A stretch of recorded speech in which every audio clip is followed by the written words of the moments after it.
has frozen over. Nolan Arenado committed an error. Good morning, everybody. Wednesday edition of the Morning Minute. Nate Lundy, Sean Drotar, TJ Carpenter. Well, I suppose there's worse ways to lose. Well, it turns out he's human. Go figure. Arenado makes an error. He came back after missing, half a game?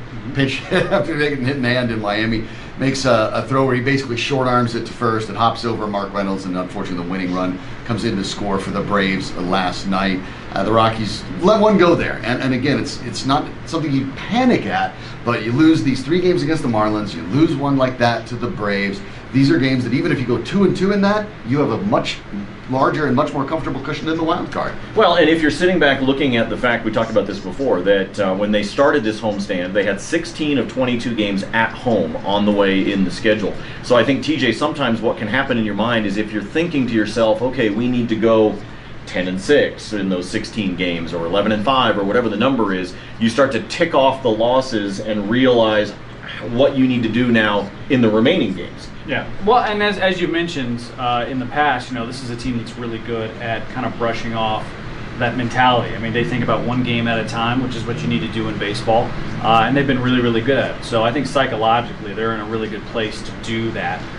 And I think it's also fortunate for them that the Diamondbacks keep losing, because they aren't losing ground to them in the division race.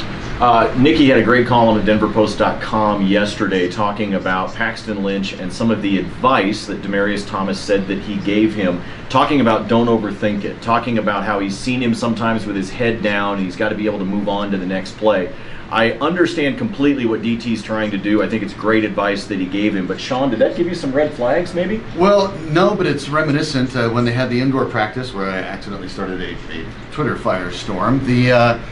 That was something that I noted, that basically during 7-on-7s, when Paxton Lynch was not in that grouping, and it was either Simeon or Slaughter, he was literally looking at the ground, shuffling his feet as if he was looking for small rocks to kick. So I think that's sort of Charlie Brown mentality, that's going to be problematic. And I think that Demaryius sees it and understands, hey, you can't play looking at the ground with your head down being upset. You need to come out here, forget about what happened badly, and play within yourself. The question is, within himself, looks to be just one read and tuck and run. That's the concern, is that's the automatic move that he does. Yeah, and well, it is the automatic move that he does. It's a legitimate concern. I don't know how valuable a confident idiot is. And look, here's the thing. I'm not saying that Paxton Lynch is an idiot. I'm just saying that in NFL circles, having somebody who's really confident, doesn't necessarily know what he's doing yet in the offense, can be really dangerous, because then you get a lot of interceptions. Ryan Fitzpatrick, he's really confident in his arm. He'll also throw 6 picks in a game. So I think that there's some give and take with that. I think the most important thing for Paxton Lynch is to figure out who he is as a player and embrace that identity, and then play to his strengths, because right now he's not doing that, and being stuck in the fork in the road, as you mentioned earlier, is one of the worst places you can be. We'll see whether or not we get some good fights in the joint practices taking place with the 49ers. That's what I'm looking forward to, because at this point I don't know what else to do for the next 3 days until we can see Paxton start a game. So we'll try to keep you remotely entertained. We do it mornings, 7 a.m. to 9 a.m., Mile High Sports Radio, AM 1340, FM 1047. But for now, for TJ, for Sean, I'm Nate. We'll see you.